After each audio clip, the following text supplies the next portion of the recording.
I don't know what I'm saying. And cut. Take 3. Take 97. Let's go. Take 4. We'll just have bleepy bloopers because it's fine. They're always fun.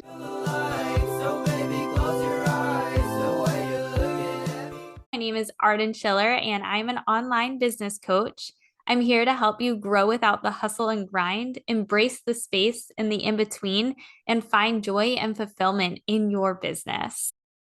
So today we're going to dive in and talk to my former mentor and good friend, Kendall Strampel, who also runs the Wealthy Women's Business Academy. And I'm super excited because not only are we really going to dive into the gifts that women have as business owners, but really leaning into our intuition and how it supports our business. So, hey, Kendall, thanks for joining. Yeah, of course. Thanks for having me on the podcast. I'm excited. Yeah. So I think the first thing is like, for you as a business owner, tell everyone like a little bit about you, what you do, and how you show up in business. Yeah, sure. So I basically started my company back when I was 18 years old, and I started my fitness business first, which is Fierce to Fit Coaching. And the reason it was really a catalyst was because I recovered from an eating disorder, and I was diagnosed with an eating disorder at age 15. And through that, obviously, it's building a lot of resilience. I learned a lot, which, you kind of almost become like obsessive with food. So it puts you towards this path where when you build the resilience, it's like if you can take that energy you had from that bad thing, you put it into something really good, right? And so for me personally, that was becoming a fitness coach. Like I didn't want other people to go through the same thing that I went through. And so when I was 18, I was in my freshman year of college. I was like, forget this. I'm making like trainerized programs in school. And I was like, I'm going to just drop out. Like I literally just dropped out of school and was like, I'm going to move across the country to California. My parents thought I was psychotic. They thought that I was psychotic at the time. And I still did it anyway. And feels. Yeah.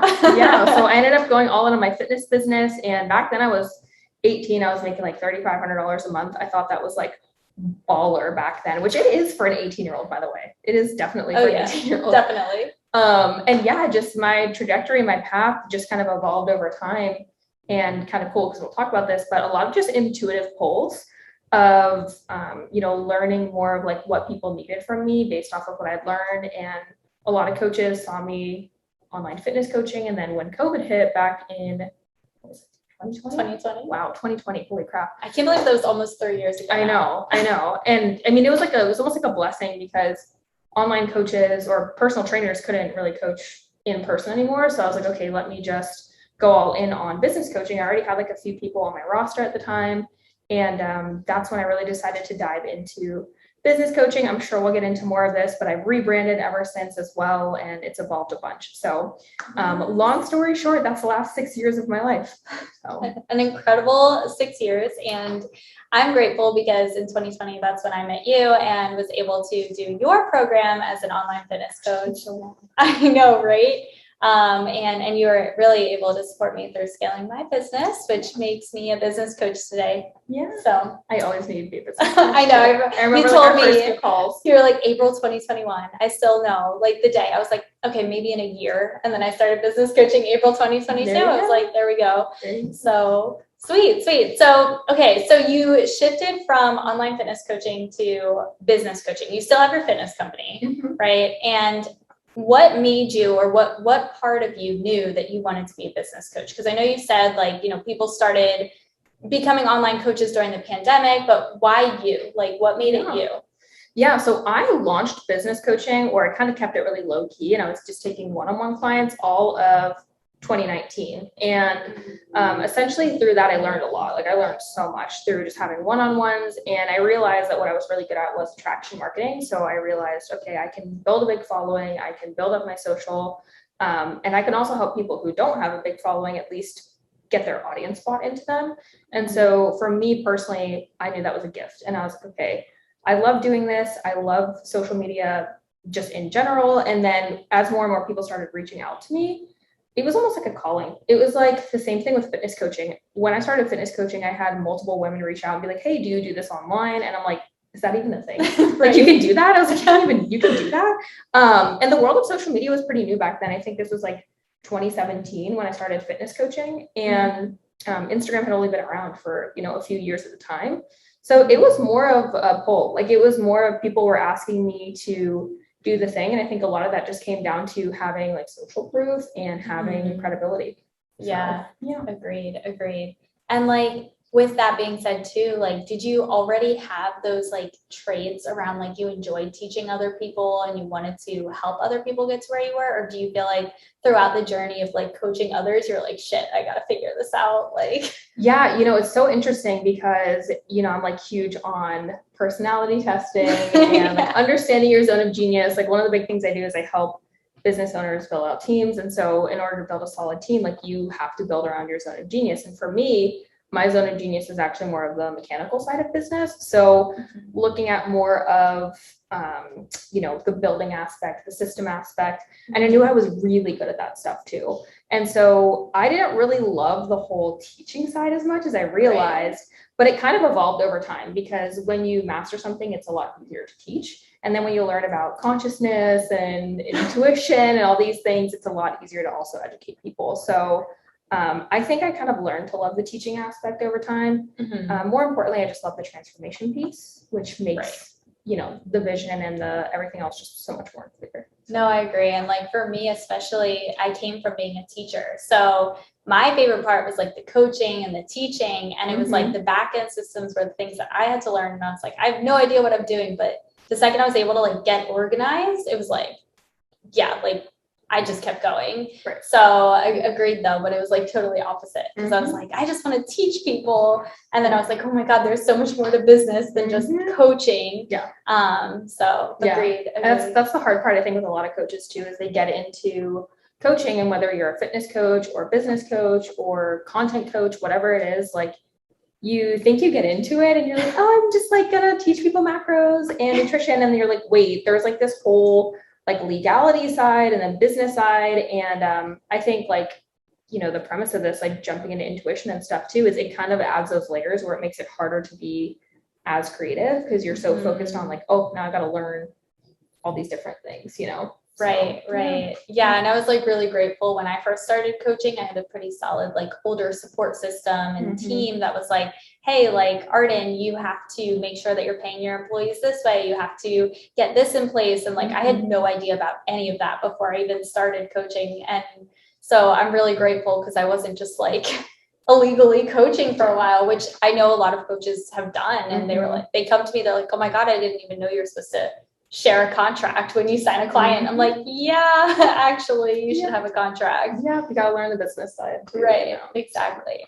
So where do you think for you, since you've made like a big shift from fitness to business and you are obviously growing your business coaching and supporting all these women with business coaching, where do you think they struggle the most with following their gut or their intuition? Yeah, I think this is such a good question. This is like something I address every single day with people is this exact question. Great. And I don't think they even realize they can't follow their intuition. I think that's the thing is they don't even understand what tapping into intuition is because we add on so many layers of conditioning. Like it is insane how much conditioning, and some of us are more conditioned than others, and some of us break out of it earlier. And for example, even you like moving to San Diego, me moving to San Diego, like you get out of an environment that typically can add more of those layers of conditioning where it's not really growth oriented, or you're not even being asked to tap into who you are. And I think the reason so many people, not even just coaches, but people in general, have a hard time tapping into their intuition is because they are afraid to get to know themselves. Oh yeah. Number one, they are terrified to just sit with themselves. Like go out to dinner and eat alone. Like so many people don't do that. And I'm like, what? I take myself out every Friday. Yeah, like they're terrified to have free time or not feel like they're distracted or not be working. And so that's a catalyst for burnout. It's a catalyst for misalignment. It's a catalyst for just not being in tune. And so because so many people are afraid to meet themselves where they're at, they're not able to understand and peel back those layers of who they are. So I think that's one big thing is people are just really afraid to discover who they are. Sit with the stillness. That's what I call it. Like just sit with the stillness. Yeah. And so I think that's a huge part of it. I think another part of it is you look at the space, especially for fitness or even business coaching now. And it's competitive. Like it's really competitive. There are so many people. And so I think the big thing is you have all these like mentors or people that you look up to nowadays, and you start to think to yourself, okay, well, I want to be like them, or I want to create content like them because clearly it's working for them. Right. But they're bringing in their own story. They're creating original content. And now we have people just following trends, doing these like dances and making like really weird, not even weird, like though that kind of content is amazing. But when it's not in alignment with you, we can tell, sis. Yes. Like we can tell. Oh when you my don't, God. you Yeah. can tell when you don't want to be doing the dances, like you don't have to do them. And I think that's the most difficult part that I see for a lot of people is they're showing up with something that they're not. And that also makes it even harder to tap in. Oh yeah. So. And like when you show up as what you're not, you're attracting the wrong audience, which then makes it even harder to run your business. So agreed. And I think going back to like the whole coaching space and the competitive, I think there's so many mentors as well that like put their clients in such a box of like, you have to do it this way, that like it actually stops them from feeling like they'll feel a resistance towards their mentor, and then they'll be like, but I got to do it anyway because my mentor said so. And it's like, actually, no, you don't have to. Yeah. So, and I think that's another thing too, is we have this whole movement going on with the masculine and feminine energy, which I'm such a big fan of. I'm so appreciative of it. But I think, I'll say, and one of the things with this, because I don't want to negate it, and the big thing with this is, I think oftentimes because we're getting so into preaching flow state, we also forget that there are basic principles and fundamentals of business. And I think what I preach every day. Yes. I saw your hashtag of the fundamentals. I was like, yes, this is beautiful. This is what a business needs. And as somebody who has scaled a company up to 7 figures, like I will only take advice from mentors that are in a position with which I want to be in. And I think that's something that we have to look at in the space too, is like, of course, the credibility building aspect for mentorship is there. But I think another big piece of it is, can you still listen? Can you look at your mentor and be like, I understand why you're giving me the framework, but let me fill in the holes. And I think that's where like the whole intuition comes in, is like, that's a proven framework. It works. I want to make it my own. And I think that's really important. I also think it's important to know when to challenge your mentors and when your ego is coming into play because you're afraid. Because there's 2 different scenarios. It's, I don't like what my mentor told me to do because I'm fearful of doing it. And I don't like what they told me to do because that completely doesn't align with who I am. And I think we're not asking the questions of, is it really misalignment or is it fear? And I think that's what we just need to be asking more of to pull our intuition into business. I agree. That's a really good like way to say that too, because I think I've seen a lot of my clients where it's like fear, and I'm like, okay, and this is what happens when we overcome it, right? And I think once you can overcome the fear, then you start to figure out who you are and create that alignment. So then you start to even recognize the difference. But first you have to overcome the fear to recognize the difference. Exactly. You know what I mean? Yeah, exactly. So yeah, I agree. And like, going back to the fundamentals too, like I always say, Steve Jobs, Mark Zuckerberg, all these Jeff Bezos, all of these people who have extremely successful companies, they didn't just like invent something, but they also did the fundamentals so consistently over and over with this invention and made it their own. And were so aligned with it. That's how they were able to grow it. Because if we're just doing things from like whatever this specific model that our coach is telling us, and that's it, and the fundamentals, it's like you're not making it your own. Right. And I think what's really hard too is like as visionaries, because as a CEO, like you're a visionary, is I think another thing that I'm seeing, and this is more so in the young entrepreneurship space, and this was my biggest bottleneck. Like this has been my biggest bottleneck. It's the reason I closed down my 2 agencies. It's the reason that I'm like focusing on going all in on business coaching, is like, this is one thing every mentor ever has told me. And they've always told me, don't get shiny object syndrome. Like, don't get shiny object syndrome, have a focus. And I think what's happening is because we're focusing on the flow, we're focusing on the intuition, just so beautiful. It also sometimes can pull us in multiple directions. I think if you have a team, it's crucial. Like you running an agency and then us both running fitness and business, we're able to do it because we have awesome teams. I was going to say, like I went to an event a couple weeks ago, and I went through and I asked all the multi-millionaires, and I was like, okay, what would you say is like the top 3 things that got you to where you are today? And like literally every single one of them mentioned having a good team. And I was like, yes, agreed. Yeah, having a great team. Like it's probably the only reason I can still have the fitness business is my operating director and head coach. Like they're angels. Like they help me run everything. And I've even taught them to tap in to be able to be intuitive with decisions. And I think another thing is, I even did a call on this today, is when you are clear on your vision, decision-making is easy. So it's like, you're pulling in your intuition, right? Because you're looking at, okay, this is my pull towards the vision, and your vision has to be the North Star. Like it has to be the North Star of your business. And I think so many people are like, oh, well, if I just flow and create this intuitive pull, it's like, no, look at the fundamental principle, which is your vision. Your vision is the fundamental principle. And it should be so big too, that like pretty much everything you do want to do can be inside of it. You know what I mean? Yeah. And like bringing it to that North Star. Right. And I think if you can instill that in a team, like your team is going to continue to build for the vision and with the vision too. Exactly. So I think, that was the biggest thing for me, was recognizing there are some people who are such big visionaries that they want to create all these different programs and they don't even have their first 5 to 10 clients. And I'm like, hey, focus on getting people in the door to master your offer. It's like what our Mosey says, $100 million offer. It's like, bring people in, hard to fulfill, easy to sell.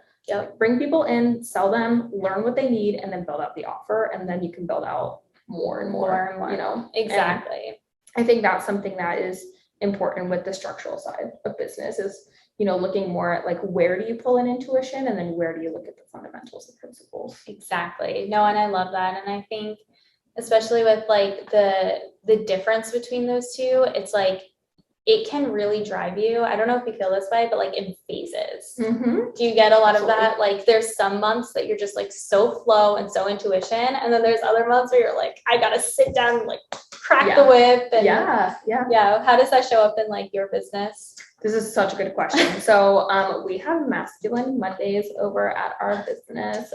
We call them masculine Mondays. So Monday is my CEO day. It's like getting on calls with both my sales teams. It's getting Me too. Yeah. Sorry, I just had to share that. You got to set up the team, like a Monday CEO day. Yeah. So it's my masculine Monday. So that's cute. It's like my leadership meetings, my sales meetings. I love the masculine side of business. Like I thrive in the masculine side of business. So I actually reserve almost like task orientation. So like my fulfillment days, which is Tuesday through Thursday, where I'm on one-on-one mastermind calls, that is so feminine. Like that is pure nurture. That is like, baby girl, I love you. Let me help you with your business. Like I want to get close to my girls, like that is my feminine flow inside of the business and on the business. And then I think for me, in terms of seasons, this is huge. I think last year was a huge flowy feminine year for me. I think I joined Artemis. I don't know if you ever remember me talking about him, but Artemis was one of my mentors, is an absolute phenom. I love him so much. And even though he is a man, he is the one who really taught me to step into my feminine energy. He's like, you need to pull in the side of business. As I'm literally watching this, I'm like looking behind us, we have a right and left brain. And I'm thinking to myself, I look at this every day and I'm like, I need to step more into the creative side. And so he really helped me with that. And I think the first thing is when you're so used to hypermasculinity, I don't know if you feel this right now, even, or like you felt it previously this year, but when you first get that taste of feminine energy in business, you're like, oh my God, I love this. I need more of this. Like, let me just love you. And like, it's the best feeling. And so I think for me, like it was one of the big things is last year, I spent a lot of time just kind of like flowing and I didn't really want to lean into it. And then this year, midway through, I was like, oh, it's go time. Like I'm ready to now learn how to find harmony between these two. Yeah. And that's when we had the rebrand. So I love that. That's cool. And I agree. Like, I think I don't know if you know about like the wounded masculine and wounded feminine. I think for a long time in my business, I was very wounded masculine. So I was so focused on just like hustle and grind, the next step, the next level, that I literally didn't care about anything else. I just like forgot the rest of my life. And so now I feel like I'm at this place where I'm just really balancing that divine masculine where I had to get there. And it's like, I literally show up and desire to work and I do it and I get it done and I execute effectively. And then I also have my divine feminine where I like actually flow. And when I want to take a break from work, I take a break. When I want to flow and desire to do some work, I'll flow and desire to do some work. So Yeah. do you see a lot of that too recently? Yeah, I think a lot of it also comes down to like, speaking of like the divine feminine and things of that nature, is I think where I see it show up the most is in my client relationships. I was a huge people pleaser in business. Like, let me mold my company to what you need. Let me mold my program to what you need. And now it's more of like, this is who we help. Are you game and are you in? And like, these are the principles that our business follows, and these are the fundamentals that we teach.